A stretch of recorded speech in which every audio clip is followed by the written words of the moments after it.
Hello, everybody. Today we have on a very special guest, Mrs. Patty Quesenberry. She's a state delegate candidate for the area. Mrs. Quesenberry, how are you?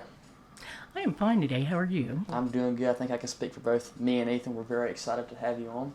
We've interviewed a pretty good amount of public officials and people in politics, but you are our first Democratic candidate. So we're looking forward to a different episode today. We like to always start off with the same question. Where did you grow up? I was originally born in Massachusetts, but my dad was in the service, and so we went and lived in Germany for 6 years. A very small town, not unlike Floyd County, with the scenery and the people and everything. But when we came back, he was working with the Pentagon, and so we settled in Maryland, and I lived in Maryland like through my high school years, and then I came down for a friend's wedding. Absolutely fell in love with Floyd County in Southwest Virginia. I thought it was one of the most beautiful places I'd ever seen. I couldn't believe how friendly the people were. It's a very different atmosphere than when you live up north where it's more urban. The people were just fantastic. So I went ahead and I found a rental property down here and eventually bought my own home, and I have lived in Floyd County now for over 40 years. Wow. Yeah. So did you learn any German? I did, and currently I'm actually using Duolingo. It's an app so that I could brush up on my German. And I'm not ashamed to say that when I was in high school, I took German 1 through 5 because it was an easy A. Wow, Yeah. that's impressive. Yeah. So which part of Germany did you live in? I live very close to Heidelberg, and again, it's amazing to think about how old that country is. Like, we get excited if we go to a church and it's 200 years old, and you go over there and you go to a castle that's 2,000 years old. So it's a very different experience. I think that living in another country gives you different perspectives on your own country that you're born and reared in. And how old were you when you finally returned back to the States? I was in junior high, about that age group. And so from like junior high to high school, I lived in Maryland, but then I moved down, like I said, to Floyd, like in my 20s, early 20s. Okay. You mentioned your father was in the service. He was. I have a real soft spot for veterans. He was in the service, and he actually just passed away about a year and a half ago at age 93. He was in the service like the entire time. He had a brother, my Uncle John, who served in Vietnam voluntarily 2 tours, and another brother, Uncle Bill, that also was an Army veteran. So I flag every day. I feel that I'm very patriotic and very, sympathetic to veterans and some of the issues that they have as well. Were all 3 in the Army? He was in the Army. Yeah, all 3 were in the All 3 Army. in the Army, yeah. Oh. So you grew up around a lot of military influences. Oh, yeah, I did. Did you ever consider joining yourself? No, I can't say that I ever decided to join because I decided I became a social worker ultimately, and so that was what I really loved doing, was talking to people and interacting with people, and so that was okay, for them, and that fit their needs, and it really helped them out because my dad, he did the GI Bill, and he was able to go, all the way through college and eventually even get his PhD, all like on the GI Bill. He also was able to get a loan to buy his home, through the Army and all. And so there's a lot of benefits that you want to make sure stay secure because they sacrificed a lot. They definitely sacrificed a lot to do it. Actually, one of my favorite memories of him was he would have to go do the things where he might be gone a week, and then he would come back and he would bring like little cans of, he called it like mystery food. You never knew what they were. And I would sit in bed with him. We'd watch something on TV together and he'd open it up. It might be, you might let that get a piece of chocolate, or it could be tuna fish. You never knew what you were opening up. But anyway, it was kind of fun growing up with him with that. Were you very academic in high school? In high school, I feel like really hadn't found myself yet, like a lot of people in high school. It takes a while to find, I call it your calling, what you're good at, what you'd like to do, and then to pursue that. And so, I think I could have probably gotten better grades if I had, really, pushed myself. Because later on, when I went back to college, I did get straight A's, and we're on, and I got different scholarships and stuff for having high grades. So it was like later, as I got a little bit more mature, that I settled down and really became more academically inclined. I started off by going to Whitfield Community College, and I even took some classes because I used to do them in Galax at the high school, and so that was really the closest place for me to drive, and it made more sense financially to be able to go through a community college for the first 2 years and get those courses out of the way, and then I went ahead and transferred over to Affir University and finished getting my degree there in 1997, which is the same year my oldest daughter graduated from school, Greenie, the one that you'll interview later. So it was really cool that she was graduating from high school, I was graduating from college, and that we were both, moving on with our lives at that point, which was really neat. That's exciting. So to loop back a little bit, after high school, you graduate. Did you know what you wanted to do, or were you just trying to figure that out at that time? When I first graduated from high school, I actually went through a training program. It used to be called CETA, and it helped teach me how to be a secretary at the time. I learned shorthand, I learned typing. We didn't have computers back then, or word processors.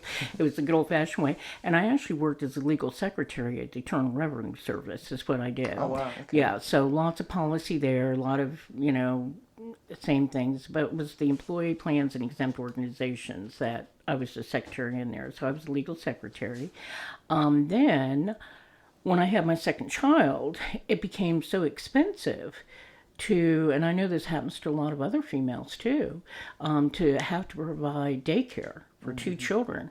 I figured it out, if I had paid for 2 children for daycare, for the carpool, because you carpool up there. It's very urban, it's very busy. You don't drive yourself down to work. And if I had done that, I would have been bringing home $40 a week. So that would not have paid the bills. So then what I did is I thought, well, what would the next option be? So I went ahead and I became a certified daycare provider. Oh. And I started babysitting. I was able to stay home with my kids and babysit other children. And that way I made sufficient income in order to be able to do it. Yeah. And then pretty much after that, I came down to Floyd. And when I was in Floyd, I worked as a teacher's aide in the learning disabilities classroom. And I really just fell in love with that job. And that's pretty much where I was working when my life circumstance changed and I became a single parent of the 2 children. I was making $5.15 an hour. And I realized, again, I cannot afford, to raise my children on $5.15 an hour. And so I decided to go back to school. And that was my driving force about going back to school. But even when I was back in school, I was still, working, how they have the work program at the university where you can earn a little bit of funding. And I was working with childcare. They had like a center at that time, too, at Radford University. And so I did that. And then after I graduated from Radford University in 1997 with my, it was actually a Bachelor of General Studies, is what they have in Human Services. My first job was to work at Community Action in Floyd as an emergency service worker. And it really hit home trying to help people who were out of food, getting evicted, their lights were turned off, whatever their issue was that they really needed, to be able to help them out. Because honestly, when I was a single parent and I was going to school, the $5.15 wasn't doing it, and I didn't have health insurance for myself and the children. So I did go to social services, and I did get on welfare, and I got health insurance for myself and the children, and I got food stamps. So that made me feel very sympathetic to people who, were facing the same struggles I was facing. And there were times, like I remember one time I got a flat tire and I couldn't get to school and I couldn't get to work. And I was like, what am I going to do? And that's something that people face every day. Most of us really and truly are only 1 or 2 paychecks away from a total disaster, unless we have family to help us or friends. Or we're lucky enough to have the funds to be able to do it. But I think most people generally live their life wondering, if everything's going to, work out for them as well. Yeah. So I worked in emergency services, and after that, I still worked with New River Community Action, but I became a certified housing counselor. And eventually, you had to do it for like 2 years and take these state tests. I became a comprehensive certified housing counselor. And I did that for over 10 years. I really loved that job. And that was helping folks who were either being evicted or losing their homes due to an unavoidable crisis in their life. So you might, for some folks, for instance, one gentleman got cancer. He couldn't work anymore. And he had had that same house, for like 20 years, and he was going to lose it. And we were able to pay his mortgage until he was able to get back on his feet, get his disability, and be able to financially afford his own thing. And we even started a pilot program while we were there. And we were only 1 of 2 places in the state of Virginia that they picked. And we ended up doing this pilot program for people that were homeless. And what we did is we got a case manager to work directly and intensely with people that were like chronically homeless to find out what it was, the barriers, in order to help them be successful in maintaining stable housing. So I have a real soft spot in my heart again for housing issues. I know what it's like to go to somebody's house and you'll go in and they'll say, don't step like on that throw rug because there's a hole in the trailer floor. And you can say, well, people need affordable housing. That's true, but they also need safe, affordable housing, so there definitely needs to be more of that down here, I think, in Southwest Virginia. Course, yeah. Absolutely. There are just too many people that don't have good quality or affordable housing. Yeah. Something else I read on your website is infrastructure, and you specifically mentioned roads. Can you tell us a bit about some of the issues that you want to fix when it comes to roads? Infrastructure, to me, is a very interesting topic because of a couple of reasons. Every time I go to meet with people in Patrick County and talk with them, in particular Patrick County, I'm thinking, and Carroll County too, the one thing that they will bring up in every meeting that I have been in to talk to them about issues, broadband. We need better broadband. Yes, of We've course. got to have broadband. I mean, it is like the number one thing that I hear continually, I tell them, I feel kind of guilty, but I live in Floyd, and actually Citizens did a great job getting broadband and quick internet services. So I feel like if there was anything I could do when I get into office to help assist, whether it's finances, legislature, to get things going here, but you all deserve the right to have fast internet access as well. Just like everybody, that has it, you need it as well. As for the roads and everything, because I originally did live up near Maryland, right, and Northern Virginia, every time I used to go up to visit my dad, as soon as you hit a certain point on 81 and you make your right onto 66, it's like it just explodes with things being built up there. There are new bridges. There's new lanes being built. The metro's expanding. I mean, it just goes on and on and on. And it's the same way if you go to Richmond. It's the same way if you go along the East Coast.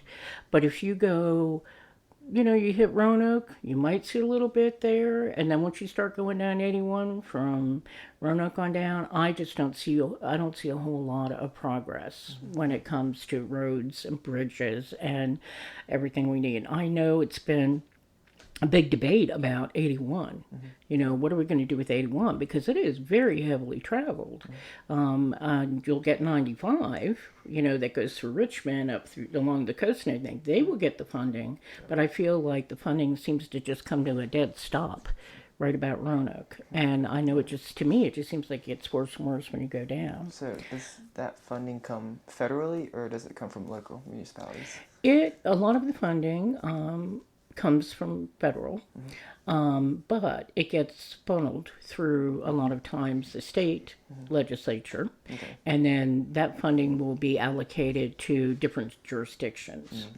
And so, yeah, it comes from the top and it comes down. There's some things I can change by voting the way people need me to vote, and there's some things that may never, pass through. But I can still be vocal about it, come back and keep saying my constituents feel like they want a better broadband, they want better roads, Are you seeing any progress since President Biden's infrastructure bill passed? He did. I mean, yes, he definitely did. The funding that came down went to the state.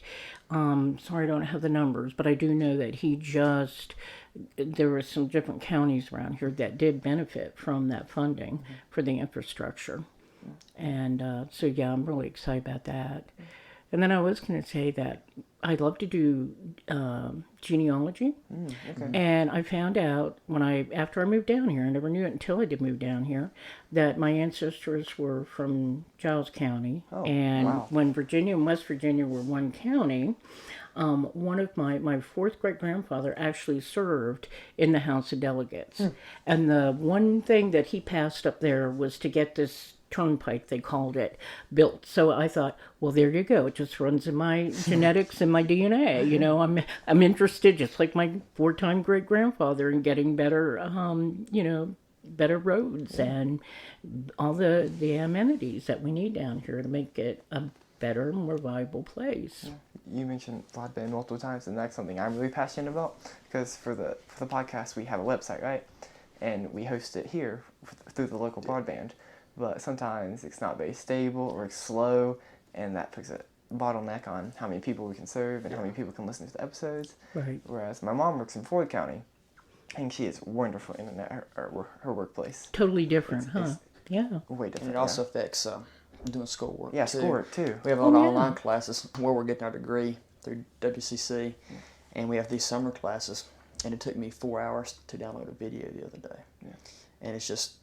It's ridiculous. Students in other areas don't have to deal with that. With students in Carroll County, especially these more rural areas, the time it takes to complete assignments is exacerbated because of that. Yeah. So it is a big problem. I think everybody's affected by that. Oh, of course, everybody. Yeah. So and that is what I keep hearing continually. I mean, I'm not just like that. People just always keep telling me about this.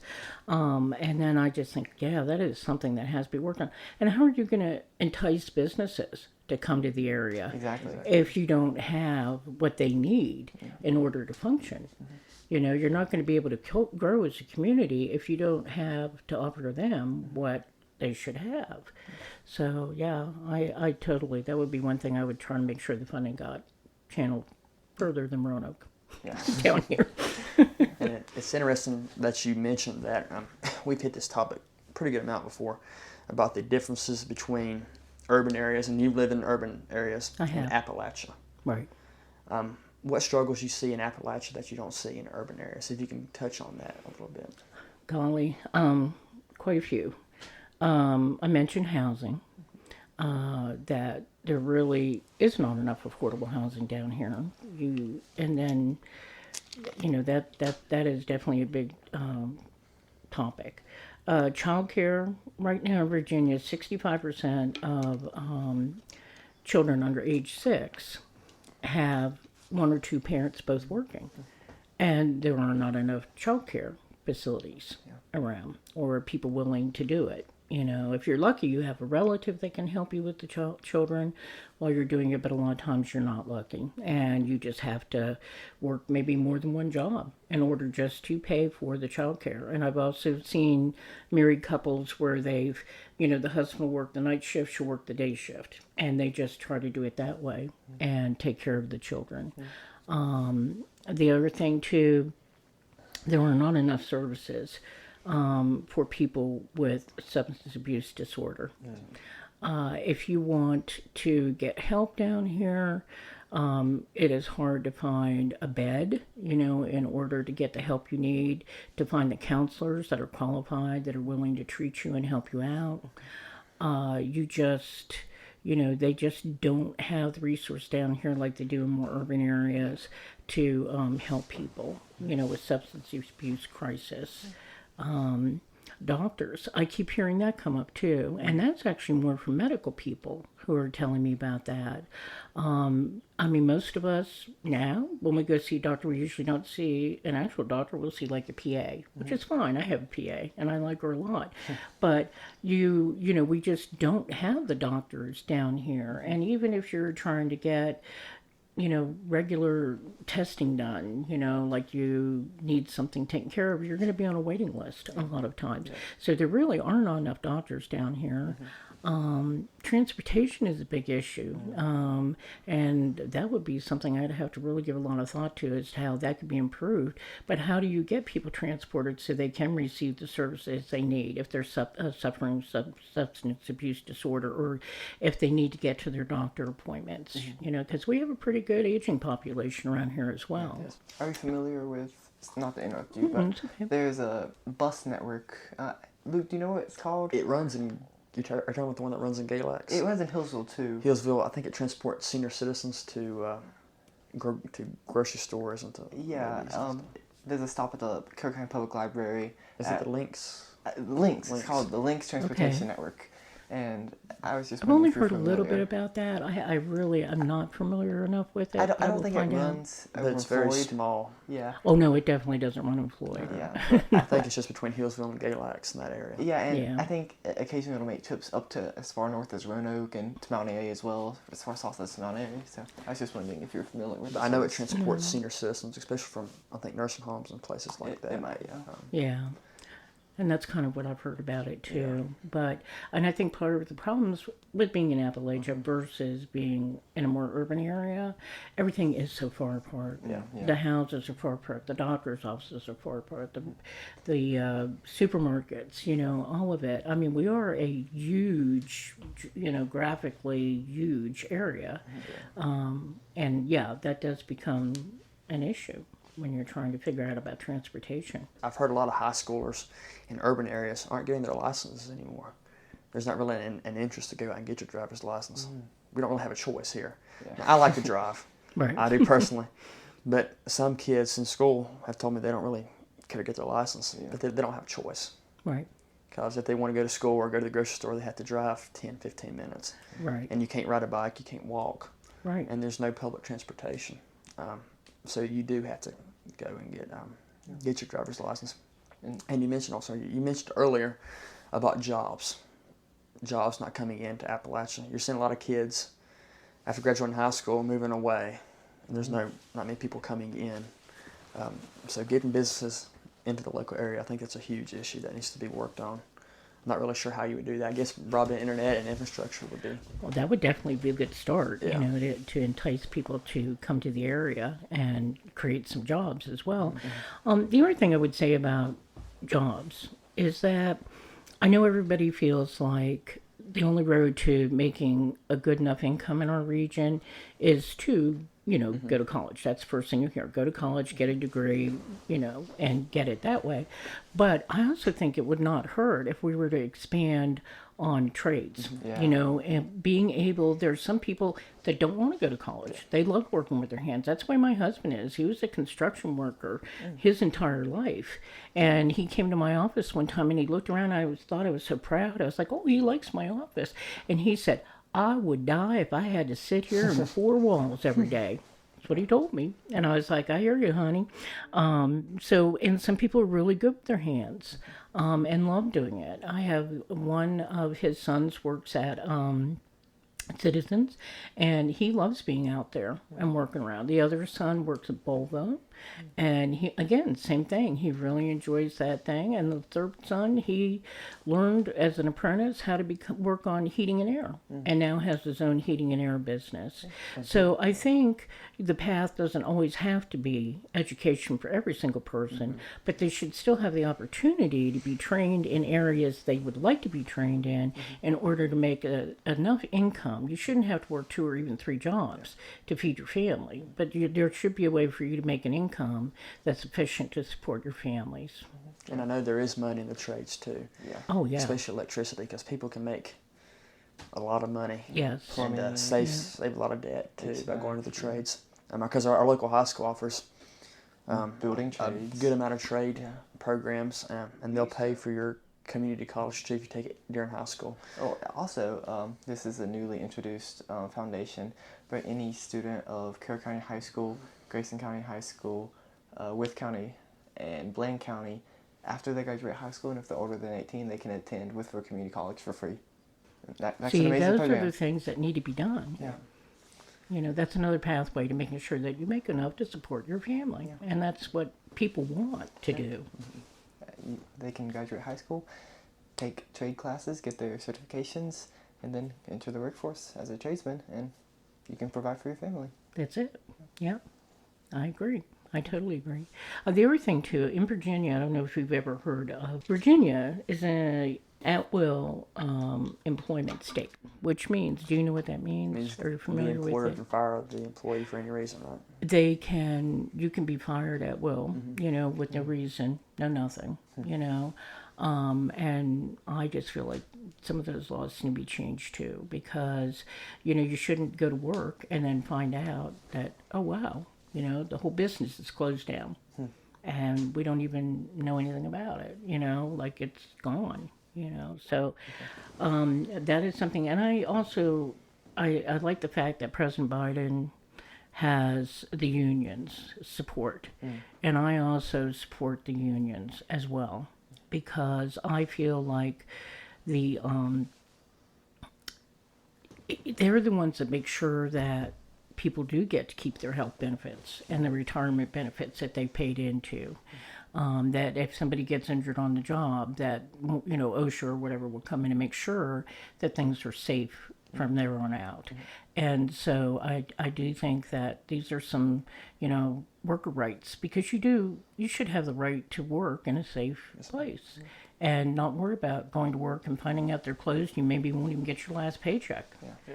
You know, so that's something that I feel very strongly about as well. Yeah, I've noticed in the news it's mentioned unions becoming less and less popular. Is that something that you've experienced? That's what's popular. Unions. Unions. They're no longer as big as they once were, or had as much influence as they once had. I think the ones that are existing do still have a lot of support and are able to influence what needs to be done for workers' rights and all. I even think of Volvo and some things that were going on there that my stepson was telling me about, and that they were able to, you know, keep their money and everything as well. But I think that for a long time, honestly, I kind of feel like people at the top are richer and keep it, and they don't really care, for better want of a word, about what their people that are working for them are doing or have happening to them. But they should definitely have a safe, you know, place to be.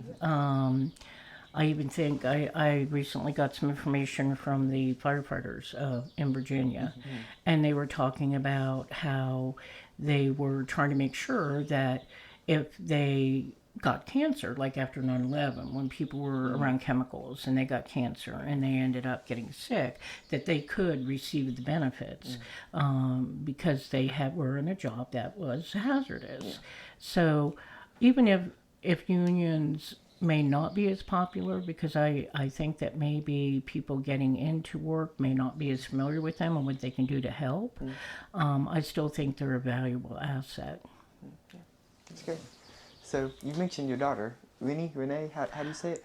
Her real name is Deborah Irene Gates, but her nickname is Renee, from Irene, the middle name. Oh, okay. Yeah. I see, but you mentioned your daughter, Renee.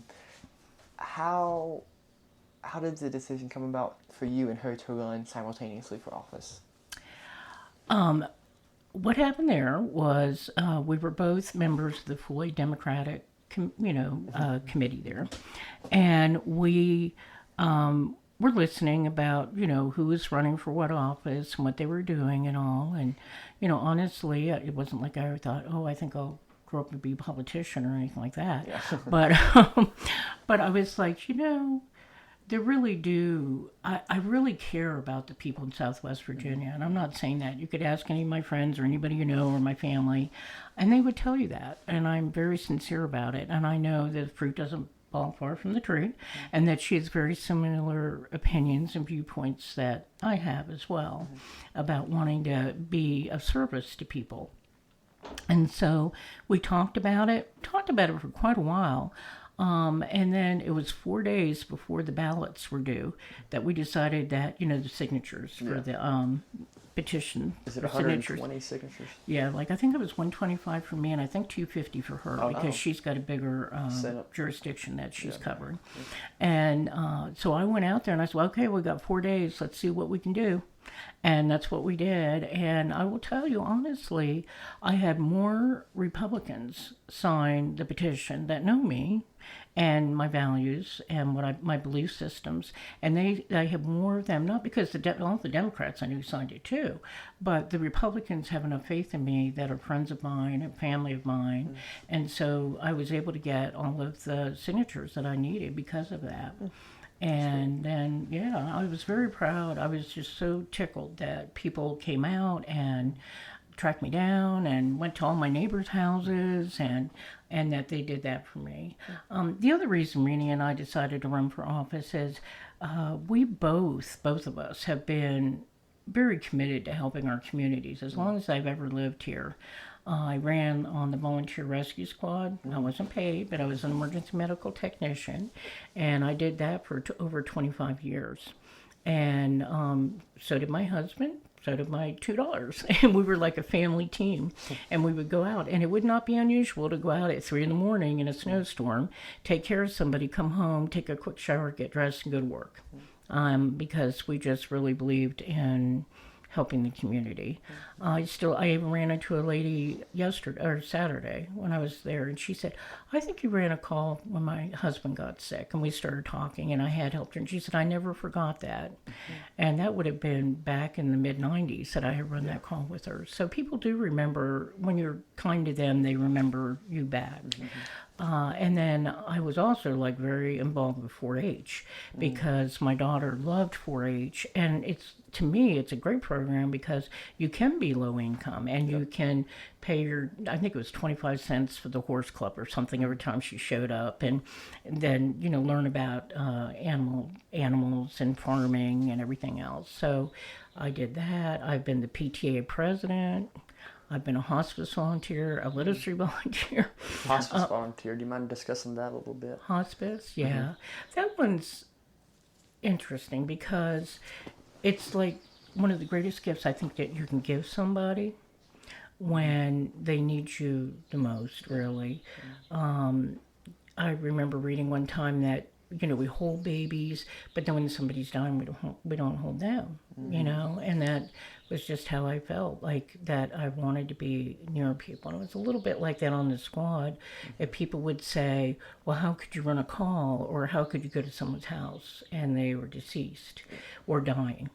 And I'd say, well, they didn't die alone. Somebody was there. I mean, I don't want to say it gives comfort to the family, but at least they think somebody was with my loved one when they passed and not alone. So, but I have a lot of faith, and so I just kind of feel like, it is a part of life, and it is faith that people, do move on to a better, afterlife, and that's what would get me through. I would tell people I don't, to me, they'd still, same thing. I don't know why you go to wrecks and things. I'd say I didn't cause it, but I was there to try to help at the moment. And that's just how I felt about hospice, too. Same thing. Yeah. I was there at the moment, to help them out. So I've done that. The food thing, too. My husband and I volunteer at a local food pantry in Floyd County. Do that once a week. And when we first started there about 2 years ago, we were only fixing... they do it 3 days a week, but on the day that we go, we were only fixing 35 bags, but now we're up to 65 bags. Wow. So the need for food is always there, and we also collect food from the from Food Line in Hillsville and bring it to the church that I go to in Hillsville. So we do that as well because I like to make sure that everybody has food on their plate. Okay. Nobody should go hungry in this country. Yeah. I just don't feel like they should. So it seems like civic service and community is very important to you. Extremely important to me. Can you talk about the values and importance of getting out, especially young people, into the community and serving it? Yes. I feel like, first off, I will say this. I think sometimes young people get a rap, to be honest. Like, people just think they're playing video games and they're, not really doing a whole lot productively. I mean, that's what you hear from people, right? I don't think that's true. I really don't. I have seen, again, I'd even go back to the fire department and the rescue squad.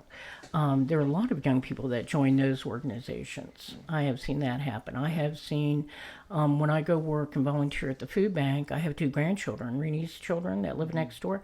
They'll come with me and help me pack the bags. And so, and I see it over and over, young people being more involved, or in church. They'll be in church and they'll be doing different projects and things like that as well. So I just really feel that young people don't get enough credit. I mean, look at you guys. You're doing your podcast. You're branching out. It takes a certain amount of courage to say, let's start something and see where we go with it. Thank you. You're welcome. So I do. But now here's what I would like from younger folks. Geographically, you will see that young people don't vote like they should. Okay, now that you do see more of. I hate to say it, it's old folks like me that seem to tend to vote more often. Okay, and I honestly feel like young folks may have. It may be more. It's like way more important to them the need to vote, even than us, because there's so many things happening in the world today that their vote is essential. It is essential to get out there and vote. I have a couple belief systems about it. Like, I was helping out on Saturday. We read the Declaration of Independence together as a group in front of the group that had come there. And I was sitting there and I was thinking about everything that happened. I thought, even from the Revolutionary War on, people truly have died for you to have that right to vote. And I think people just take voting for granted. And you read about other countries, or you hear about other countries where it's a kangaroo court. And yeah, it may look like somebody really won, but they, fake it out, Everybody in America, one person, one vote. And if you look at some elections, you'll see how close it is sometimes. Yeah. It's like a thin margin. Yeah. You'll say, oh my gosh, if they had only had 5 more votes, they would have won, So I think it's really, really important. And that is one area that I would love to see younger people get more involved in, like understand their values and their belief systems, and then vote their conscience and get out there and, make a difference. I think about all the changes that are happening right now. To me, for instance, I really do worry a lot about the climate crisis. It is always heavily on my mind. There are more forest fires, there's more freezing weather, there's more hot weather. And when I think about here in rural Southwest Virginia, who gets impacted? There's still many people here that are farmers. They raise livestock and they raise cabbages and they raise all kinds of things here. I mean, they provide a huge support to this. And I feel like I'll say honestly, I think both parties have kind of forgotten to come down here and reach out to the people in Southwest Virginia and in the rural communities, the everyday people. I think they're more worried about the urban people and the urban votes and all this stuff that's happening there. But I'm worried about things like climate change and how it can impact our region and what it could do to the farmers around here that are struggling to make it. I just feel like so the young people need to get out there and vote. If you want to, we don't have an option. If anything happens to this earth, we're not going to get up and move somewhere. We're stuck. So we need to make it a better earth. So, because I have, my children, I've got my grandchildren, I even have one great-grandchild. And I want them to have the same opportunities that I had growing up and enjoy everything that we have out there. I looked at the statistics for the most recent Republican primary, and only 25% of our county voted. Yeah, especially once you start getting to more local elections. As you said, the older population are the ones that decide who wins primaries. But once you get into the presidential elections and governor, more people. I think 75% of the voting population comes out and votes. but even that's not 100. Yeah. Right. But your state delegates, your state senators, and your local offices, they impact your life Exactly. to directly. Yeah. So And those then are extremely important too. You mentioned elections being close. Our sheriff race was, I think, within 4% this year. Yeah. And it's been a lot closer in years past too. Yeah. So I yeah, think- young people could swing that margin most definitely if they got out. And you mentioned 4-H earlier. Were you a counselor at 4-H? Because we have a lot of students At the high locally that have went to 4-H camps and loved I was it. more of a group leader in a couple of the different subgroups, I would call Yeah. them, like the horse group. I think there was a fashion review group. I'm trying to remember what the other one was. But anyway, and I actually did get Outstanding 4-H Parent Volunteer of the Year award one time just because I had committed so much to try and help. And Renee actually was a state ambassador for 4-H. Wow. Yeah, and she still gets the all-star mail and stuff in my mailbox, and I just walk next door and give it to her. I'm like, here, your mail. I keep telling them, change your address. But maybe getting back real quick to the young people, I would strongly suggest, I think it would be a great idea to maybe just interview some young people. Why don't you vote? Yeah. You know, because I agree with you. Everything that people are voting on right now is going to impact you all for years to come. And so what are you going to do to improve your lives? Yeah. Yeah, I believe our local, we have a government class at the high school. And I think one of the requirements is that if you're of age to vote, I think you're required to vote in the class. Wow. And I think that probably gets a lot of students out to vote who normally wouldn't have. Yeah. And I think that's a good thing. Because I voted ever since I've been 18. Yeah. I mean, I find it to be very important. Maybe it was because I came from a military family and because I really understand the ramifications of the importance of my vote. And I know people probably wake up some days when it's voting day and the weather's bad and they're kind of like, what's my vote going to matter? I mean, it can matter a lot. Yeah. It can definitely matter a lot. Can young people work the polls too? What age do you have to be to become a poll worker on election day?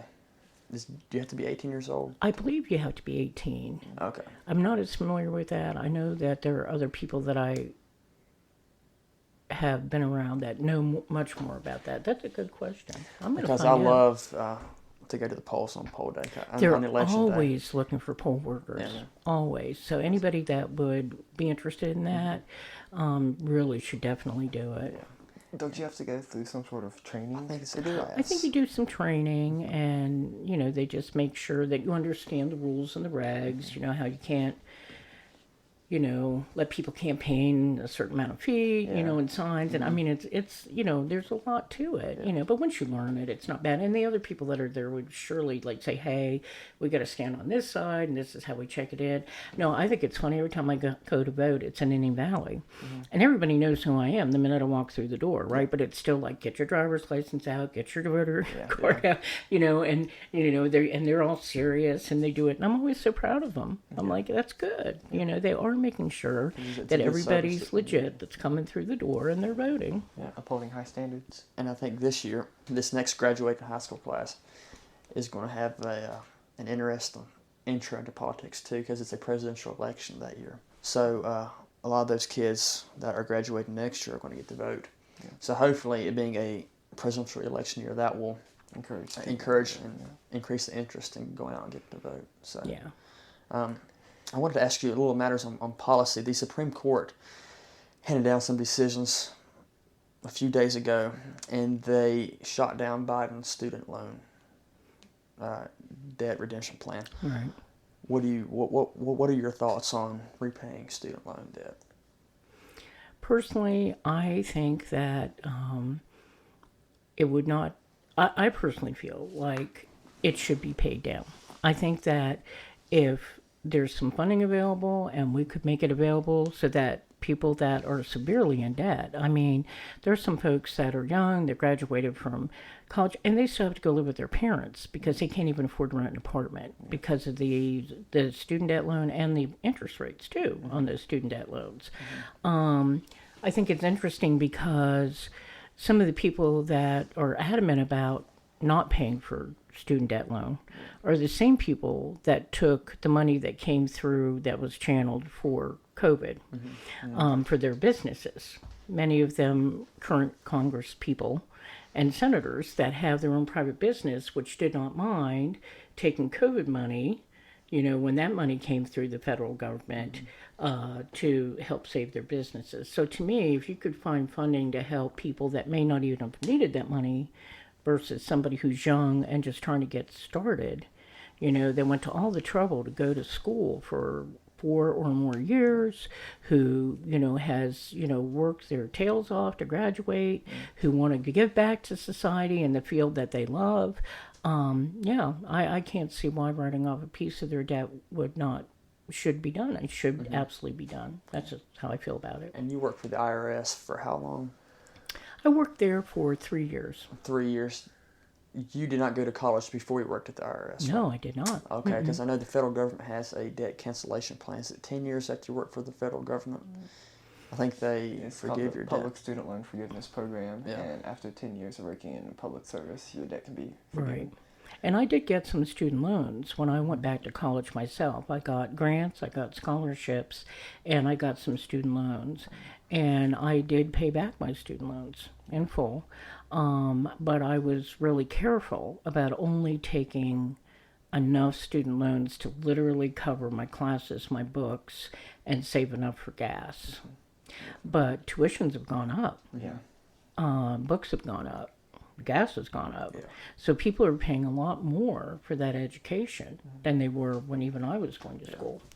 And especially the price of, and it seems like inflation's getting better. And it is, but last year it was pretty rough. And they said because of that is a lot to do with the government spending during COVID. All the, how many trillions, was it $6 trillion the United States government spent on COVID relief money?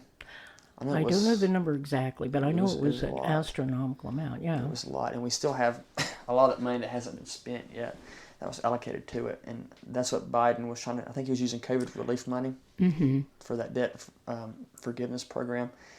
They can't forgive the debt using the COVID relief money, but they're trying to find another avenue to forgive that debt, I think. Right, I think believe they're... what was struck down the past week was, so the Public Student Loan Forgiveness Program still exists. Yeah. We worked the 10 years.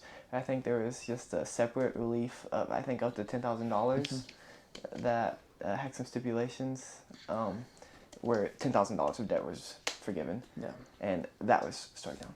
On the topic of the Supreme Court, affirmative action was also... I was going to ask about that, yeah. Yeah, what are your opinions on affirmative action? Because we have a very conservative-leaning court right now. Oh, I know. Yeah. When I was growing up, I was in the 60s, right? In the 70s. Right about that time period, I was watching on the news and all, trying to get people that were African American into Southern schools and things. People were absolutely against it. I know that when I've talked to friends that are my age, that grew up around here, that it was not unusual for them to have restaurants or bathrooms that just had colored only, and you could not, people did not mix, So I was there when John F. K. was there, Robert Kennedy was there, Martin Luther King was there, and I saw the struggle that African Americans went through in order to get the rights that they need. And I'd love to say that I feel like we're advanced enough now that we don't need affirmative action anymore because we have, grown as a society. But I don't feel that that's true. I feel that people do still get discriminated against. You can even look at it like in the legal system, where if you're African American and you have a court-appointed attorney versus a Caucasian male that comes from a rich family, the sentence may be different. And so you just see, as much as you would love to believe that all of a sudden, I know it was specifically revolved around like universities, for instance, taking in people that were of different backgrounds that are perfectly qualified. They have the good grades. They're qualified too, but they may not have that opportunity just based on the fact that they don't have the right name for a particular college like Harvard or something, that their grandfather didn't build a building at Harvard or Princeton, So how do you make sure, if that gets taken away, how do we make sure that all people have a right, to get that education that they want or that job that they want? I was really dismayed to see that happen because I felt like we had made a lot of progress since when I was a young person to now. And now I feel like it just went back like 25 years. And I believe I was just starting to research it a little bit. I think in was it California or somewhere else? There was another state. California's already banned. It's been for a while. And they were looking, and it did actually start impacting, when they were, doing it. So I was, I was pretty upset when I saw that decision get handed down. I know that some states have rules set in place that are meant to offset the effects of this decision. Texas has what's called the top 10 rule, where the top 10% of any graduating class is automatically granted admission into all public universities in the state. So like Texas A&M, public universities in the state. So if you go to any public high school in the state, you graduate top 10% of your class, then you're automatically granted admission. And I think that's an interesting way to go about it, because it doesn't matter if you're at one of the best high schools in the state or one of the lowest economic high schools in the state. You still are granted into the university. Based on purely merit, right? Yeah, purely merit. Right. So there's people who have those skills, like you mentioned, but not the background to get into those colleges, still have the opportunity to attend that college. Right. Because I know we've seen in the past where, oh golly, I can't remember that actress, but you remember that one actress who paid to make sure that her daughter got into a specific university? You shouldn't pay your way into a university. You should earn it by getting good grades. And she went to jail for a little while, didn't she, for that? Cause she did. Yeah. But yeah, that's a major issue or controversial issue in the country right now. We know you're a Democrat. Can you talk about running Democrat in an extremely red district and the struggles and how you campaign in counties that are so heavy Republican? Yeah. That's fair to say. Yeah, it's very red. First off, you need courage. Mm-hmm. You got to say, I am not going to look at it as a red and a blue. Mm-hmm. I'm not. I am looking at more like I have lived here for a long time. Yeah. I am married to a local man whose family's been here for generations. I have family down here. I know my neighbors. And so what I like to believe is that it really doesn't matter if you've got an R or a D by your name. Mm-hmm. I really believe with all my heart that if I could just meet folks and tell them, I really do care about y'all. I am committed to being a public servant for you. I really, really, really want to help you with the issues. You come tell me what you want me to do. Mm-hmm. I'm not going to tell you what I'm going to do for you. I want you to come tell me what you want me to do for you when I'm in the legislative House of Delegates. And I really want to get that message across to people. Yeah. Like I said, when I started getting my ballot signatures together, it was so interesting to me how many people came to me, heard through the grapevine that I was running and wanted to sign it. And they said to me, I've always voted Republican, but I really, really am going to vote for you. One of my best friends that I've known for 40 years, at first she said, I don't know if I can vote for you because you're a Democrat. And I said, okay, I accept that. Mm-hmm. You're going to be my friend no matter what. Yeah. We've been friends for too long. Well, about a week later, she came up to me and she said, I've changed my mind. I'm definitely voting for you because I know what kind of person you are. Mm. And I said, thank you. That means a lot to me. And it really does mean a lot to me.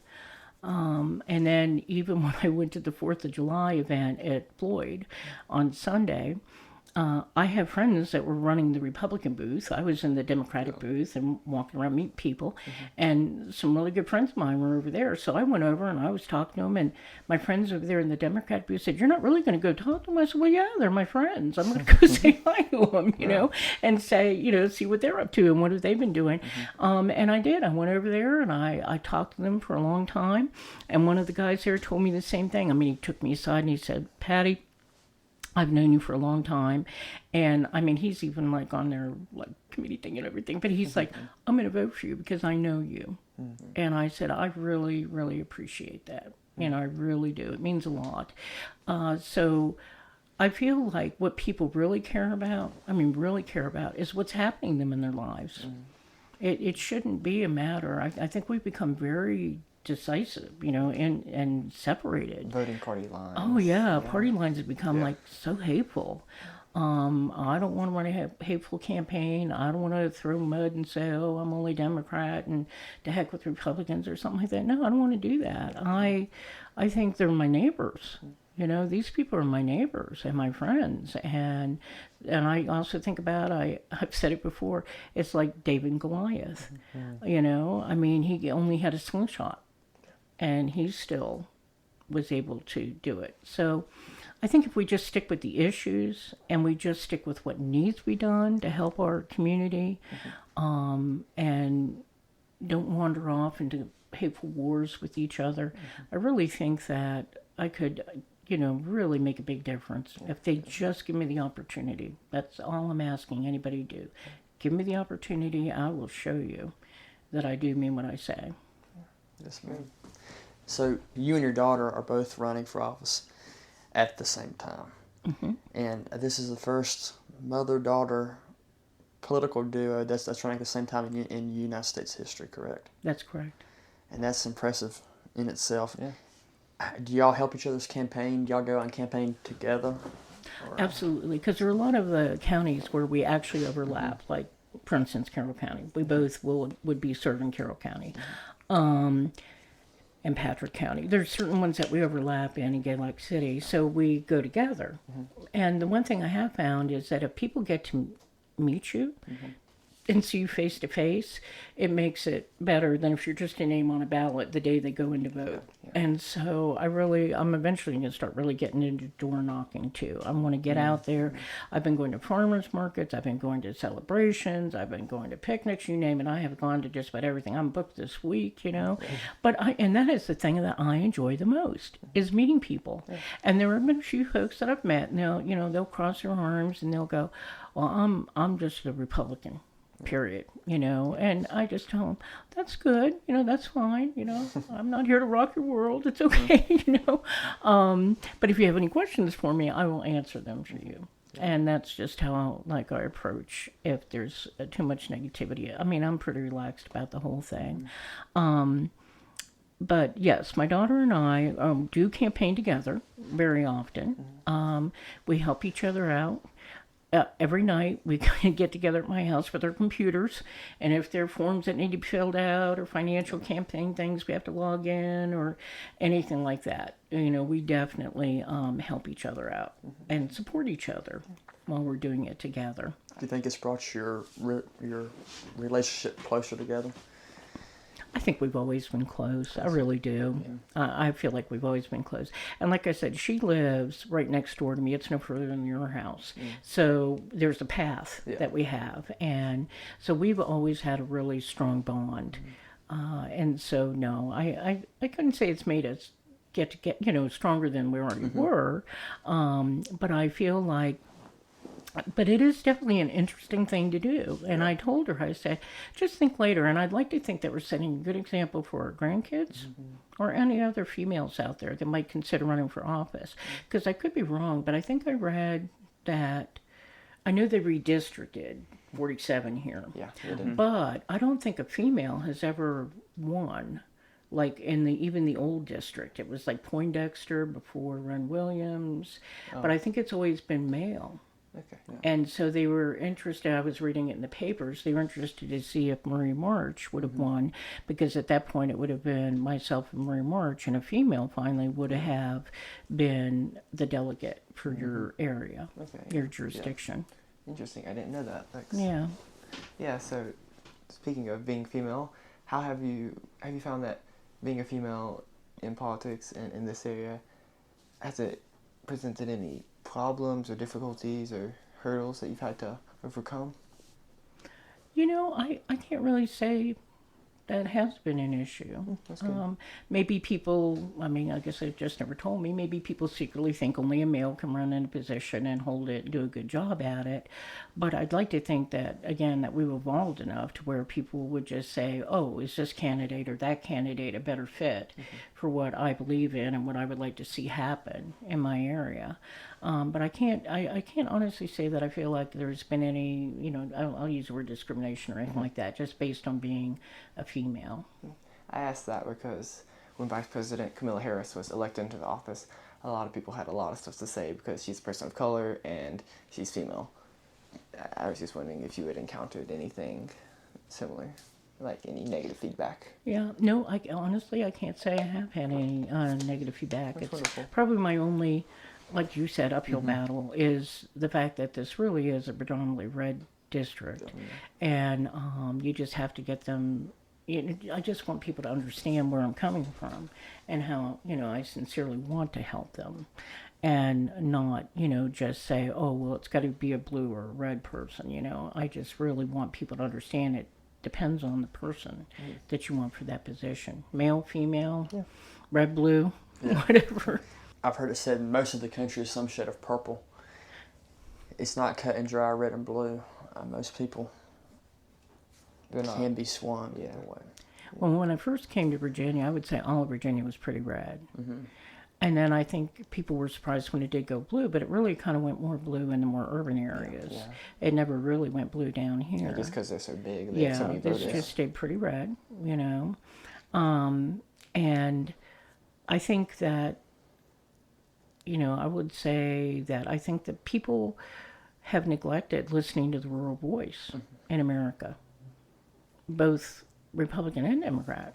I mean, we just, you don't see politicians cross over certain lines and say, hi, I'm here. What's going on in your community? They seem to go to where the money is and the votes are. And they seem to forget about the people in Appalachia. Yeah. Totally forget them.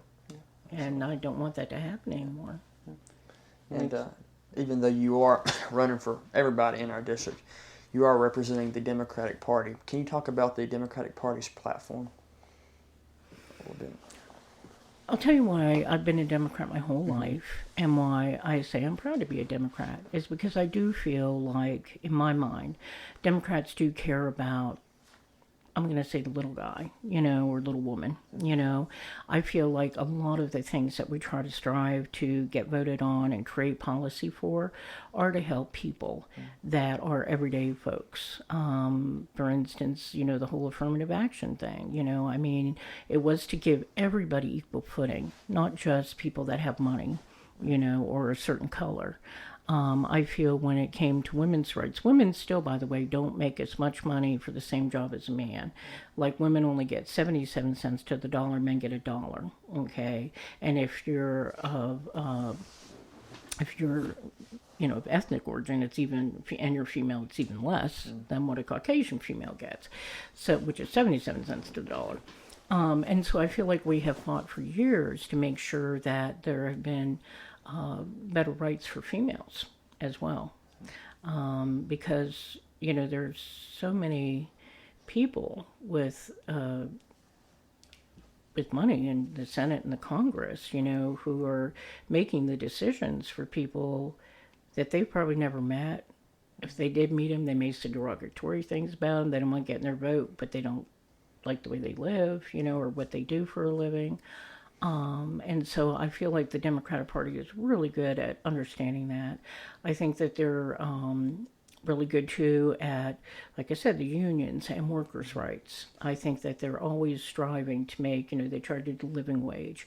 Again too, like with Obama, healthcare, making healthcare available to everybody.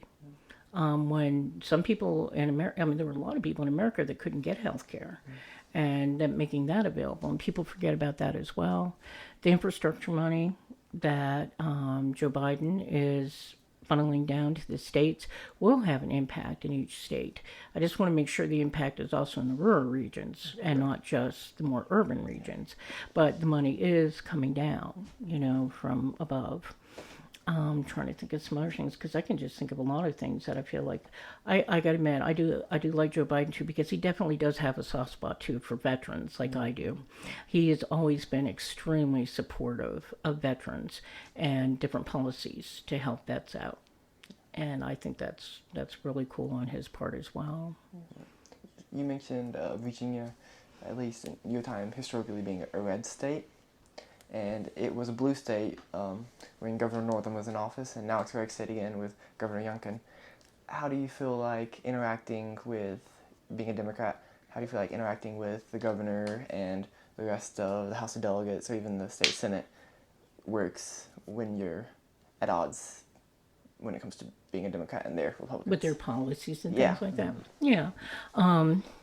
Again, when it comes to politics, I think you just have to keep an open mind. You probably win some, you lose some, but you try to get your voice heard on behalf of your constituents. I feel like there are times where, it's a little give and take. Yeah. Sometimes they get to get a little bit and you get to get a little bit and stuff. I feel that you just need to respect the fact that everybody is there and they've all got voted in. That the people put them in there. You have to respect what's going on at the time with their policies and procedures, even if you may not agree with everything that they fully do. They're there and they're going to market their agenda and do what they need to do. And I think it's most important to work together. I'm telling you, this division and this fraction, I don't look at Republicans as being enemies or anything. I mean, I feel like they really are my neighbors, my friends, and everything. And I guarantee you that when I get to be sitting there in the House of Delegates, it's the same thing. You probably will be friendlier with some folks, like high school, right? But maybe not as much with some others, but you'll still work together with them and create as friendly as an atmosphere as you can. Respect them. I think just respect's the word I'm looking for. As we're wrapping up here, we always have a series of questions we like to ask our interviewee. Girl, do you have any advice to people looking into getting into social services or into politics in general? Specifically young people, students in high school, maybe in early college, graduating, getting into social services and into politics. I kind of touched on that a little bit when I was talking about young people and that this is their world that's being created for them right now, currently. And you guys, I just feel like the young people just really just start getting into it, find out more about it, get into different groups that, have your political affiliations at heart, and try to, because I think all the time when I go to like a Democratic summit or something and I see young people there, I'm so excited. We're like, oh my gosh, there's a young person at the table. I mean, that's how we look at it, because people need to grow, and people, we really need the young people. We need the young people to help volunteer. We need the young people to help, push these policies through. So many times it's interesting to me, like you were talking about the broadband issue. If everybody wrote their legislative people a letter fussing about that broadband, you might be surprised how fast that gets fixed. You really might, because a lot of people will talk about it, but they won't contact people in their legislature and explain that to them. And if they did, they worry about votes, or a lot of people like to stay in power, so they'll be like, oh yeah, let's get them that broadband. So that doesn't happen anymore. But I would strongly encourage them. Same thing, give back to the community. And like I said, I feel like young people do get dissed. I think you all do a lot of things, and you do a lot of good things, but, just get out there, whatever you like doing, help. Go visit some people in the nursing home, go help at a food bank, do things like that. But even at the food banks I've been to, I see people of different ages coming in to help. Again, I think that people are doing more than we probably give them credit for. That's good. And this next question falls in the same vein as the previous question. What is your advice for younger people, again, who do not really know what they want to do with their life? They're graduating high school and they don't know which direction or which path they want to follow. What's your advice for that person? I'll tell you what I told both my daughters. They both wanted to go to college, and they didn't know what they were going to do when they went to college. And I told them, just go start, because you always have to take those first 2 years of everything classes, okay? Something will speak to you. Something will happen. You will be so enthralled with something that you'll find what you're looking for. And that happened to both of them. Renee, the one daughter that you'll get to interview, she ended up getting into speech pathology. But for years, she didn't know what she was going to do. And she just took this one class. And she told me, she said, Mom, I know what I want to do. I said, oh, that's great. What do you want to do? She said, I want to be a speech pathologist. I love it. And I'm like, that's great. So that's what she ended up doing. My other daughter, it was sort of the same thing. She'd been going to school for a while. She wasn't sure what she wanted to do either. And I just said, keep doing what you're doing. And so she just recently got her master's through the University of West Virginia in rehabilitative